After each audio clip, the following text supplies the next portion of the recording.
కన్యవారికి గనక చూసుకున్నట్లయితే ప్రధానంగా మీకు సప్తమంలో ఉండేటువంటి శని వక్రిస్తున్నాడు. అంటే ఆరో భావం వైపు తన యొక్క ప్రయాణం అనేటువంటి జరుగుతుంది. అలాగే ఇప్పుడు ప్రస్తుతం శుక్రకేతువులు 12లో ఉంటే శుక్రుడు కూడా రాశిలోకి వస్తాడు ఆగస్టు 2 నుంచి.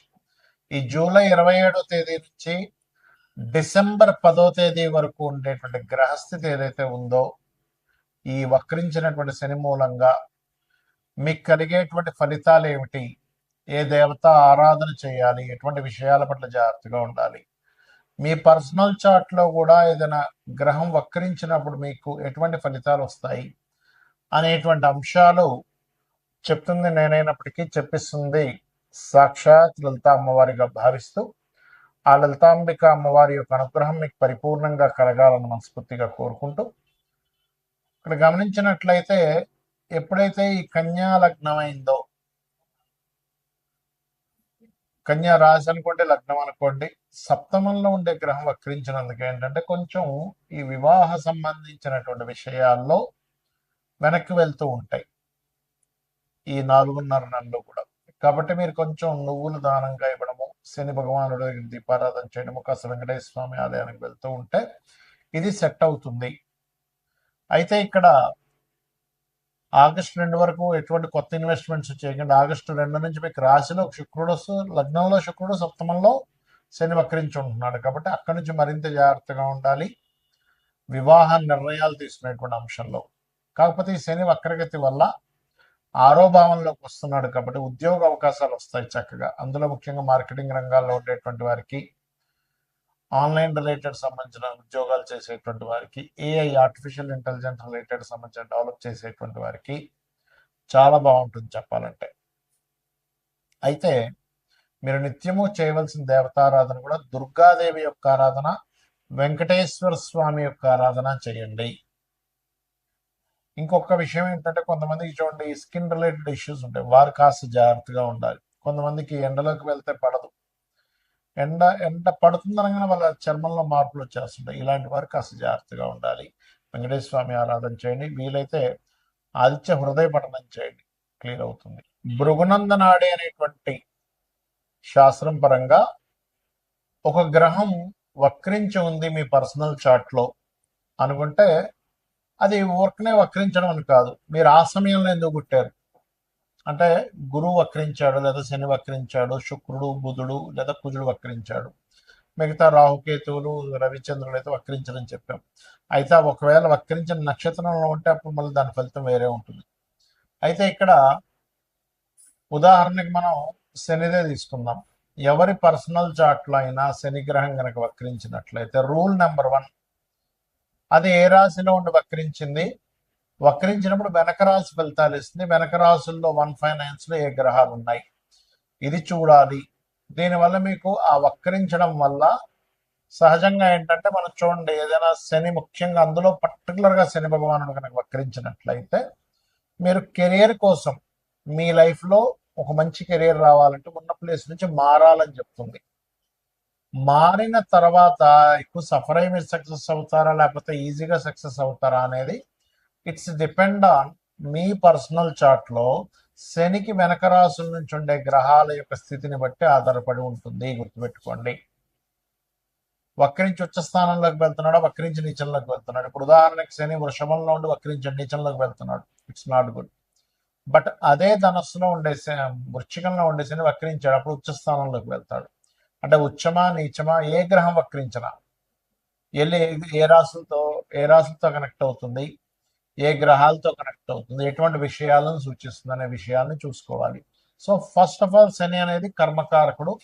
రెండు జాబులు చేయడం, లేకపోతే ఉన్న జాబ్ కోసం వేరే ప్రాంతానికి వెళ్తే సక్సెస్ అవ్వడం అనేటువంటిది ఇస్తుంది, గుర్తుపెట్టుకోండి.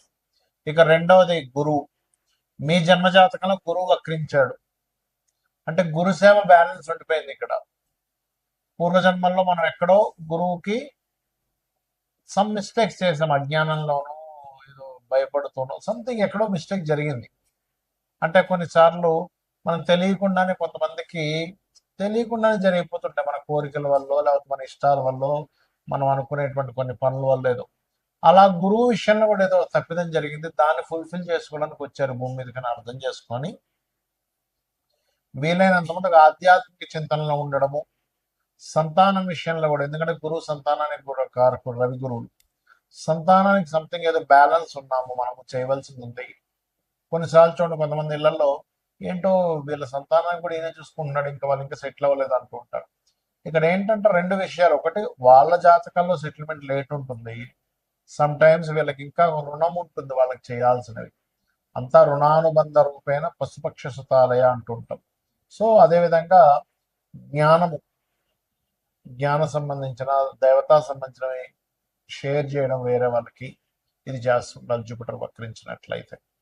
అదేవిధంగా జీవుడు అని కూడా చెప్తారు నాడీ ఆస్ట్రాలజీలో. అది వక్రించినప్పుడు ప్రదేశం మారితే కూడా మంచిదా కాదా అనేది డిపెండ్ ఆన్ గురువు వెనక రాసుల్లో ఉండే గ్రహస్థితిని పరిశీలన చేయాలి. ఇక శుక్రుడు వక్రించాడు. ఒకటి గుర్తుపెట్టుకోండి, శుక్రుడు కనుక ఎప్పుడైనా మీకు వక్రించాడు అంటే మీ యొక్క జీవితంలో వివాహం అనేటువంటి విషయం ఖచ్చితంగా అది సప్తమంలో ఉండి వక్రించినట్లయితే వివాహం విషయం ఒకళ్ళని అనుకొని మిస్ అయ్యి మళ్ళీ ఇంకోళ్ళు చేసుకోవడం జరుగుతూ ఉంటుంది. అరే అనుకున్నామండి, దగ్గర దాకా అనుకున్నాం, మిస్ అయిపోయింది. లేకపోతే ఒక్కోసారి వివాహం అయి కూడా మళ్ళీ వాళ్ళు వద్దనుకోవడం, వదిలేయడం లాంటివి జరుగుతుంటాయి ఎక్కువగా. రెండవది, శుక్రుడు వక్రించినప్పుడు ఆ యొక్క శుక్రగ్రహం వెనక రాసుల్లో ఉండే గ్రహాలను బట్టి మనం అబ్జర్వ్ చేయాలి. అంటే అలాగా శుక్రుడు వక్రించాడు, ఆ శుక్రుడు ఏ గ్రహాలతో కనెక్ట్ అవుతున్నాడో చూడాలి. మంచి గ్రహాలతో కనెక్ట్ అవుతున్నాడు వక్రించి, మీకు లగ్జరీకి లోటు ఉండదు, బ్రహ్మాండంగా లగ్జరీ లైఫ్ ఉంటుంది, ఫైనాన్షియల్గా మంచి గ్రోత్ ఉంటుంది, రెండు రకాలుగా ధనయోగాలు ఉంటాయి. ఎందుకంటే ఫైనాన్స్ కారకుడు కూడా శుక్రుడు కాబట్టి అలా.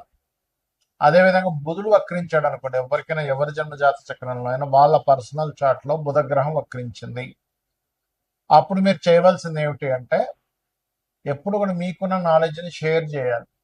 అంటే పూర్వజన్మల్లో నాలెడ్జ్ షేర్ చేయకుండా దాచేసుకున్నారు, ఏదో మీరు మీ ధర్మం నాలెడ్జ్ షేర్ చేయాల్సింది ఏదో వర్క్ ఉంది, దాచేసుకున్నారు. ఇప్పుడు మీరు నాలెడ్జ్ షేర్ చేస్తేనే ఆ కర్మ అనేటువంటి తొలగుతుంది, గుర్తుపెట్టుకోండి. అదర్వైజ్ ఆ కర్మ తొలగదు. సో మీ నాలెడ్జ్, మీరు ఏదైనా ఆఫీస్లో చేస్తున్నారు, కొంతమంది ఉంటుంటారు చూడండి, ఇది ఎలాగో చెప్పంటే నువ్వే నేర్చుకో, నేను ఎందుకు చెప్పాలి నీకు అంటూ ఉంటారు. బుధుడు వక్రిస్తే మీరు అవతల వాళ్ళకి నాలెడ్జ్ షేర్ చేయడం వల్లే మీ యొక్క కర్మ కంప్లీట్గా క్లియర్ అవుతుంది, గుర్తుపెట్టుకోండి. అదేవిధంగా మార్స్, కుజుడు వక్రించాడు.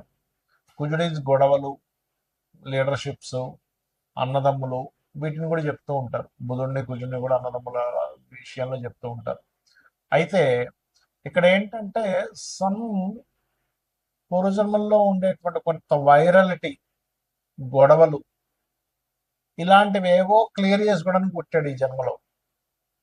అందుకే చాలా మందికి గొడవ అవుతూ ఉంటాయి, ఏంటో అర్థం కాదు.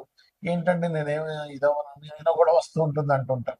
నేను ఏమీ చేయకుండా సైలెంట్ ఇంట్లో ఉన్న మైండ్కి వచ్చి మరి గొడవ పెట్టుకుంటున్నారండి అంటారు. ఎప్పుడు జరుగుతుంది ఎక్కువగా అది, ఆ వక్రించిన కుజుడికి శని సంబంధాలు ఉన్నప్పుడు ఎక్కువ గొడవలు అవుతుంటాయి, లేదా బుధ సంబంధాలు ఉన్నప్పుడు బాగా గొడవలు అయిపోతుంటాయి, వాదనలు అవుతుంటాయి. సో అక్కడ ఒక్కోసారి వక్రించి ఏమవుతుందంటే అదొక మంచి గ్రహంతో కలిసినప్పుడు కొంచెం గొడవలు క్లియర్ అయిపోతాయి, లేదా పూర్వజన్మల్లో అవి జరిగినటువంటి కొన్ని గొడవలు అవి క్లియర్ చేసుకోవడానికి పుడతారన్నమాట ఈ జన్మల్లో. సో వక్రగతి మీనింగ్ ఏంటంటే మీరు మరలా ఆ యొక్క కర్మని క్లియర్ చేసుకోవడానికి పుట్టారు, అది ఏ రకంగా క్లియర్ చేసుకోవాలి అనేటువంటి చెప్తుంది మన ఆస్ట్రాలజీ, జ్యోతిష్ శాస్త్రం.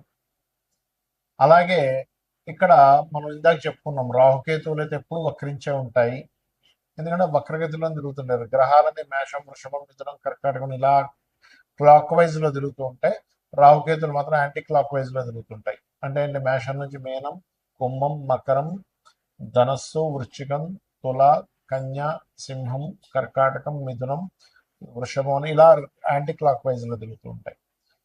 అయితే వీటికి సహజంగానే వక్ర స్థానాల్లో ఉన్నారు కాబట్టి ఏదైనా వక్రగ్రహం నక్షత్రాల్లో ఉంటే అప్పుడు మళ్ళీ ఇది కొంచెం డిఫరెంట్గా యాక్ట్ చేస్తూ ఉంటుంది. రవిచంద్రుడు కూడా వక్రించిన నక్షత్రాల్లో ఉన్నప్పుడు మాత్రం తల్లికి, అంటే చంద్రుడు వక్రించిన నక్షత్రంలో ఉంటే తల్లికి ఏదో ఈ జాతకుడు రుణపడి ఉన్నాడు, లేదా రవి వక్రించిన నక్షత్రంలో ఉంటే తండ్రికి రుణపడి ఉన్నాడు. తల్లిదండ్రులకు సహజంగానే రుణంలో ఉంటాం మనం, కానీ ఇంకాస్త ఎక్కువ రుణపడి ఉన్నాము, వాళ్ళకి ఎక్కువ సేవ చేయాలి, దానికోసం జన్మెత్తావు అనే ఒక విషయాన్ని మనం అర్థం చేసుకోగలగాలి.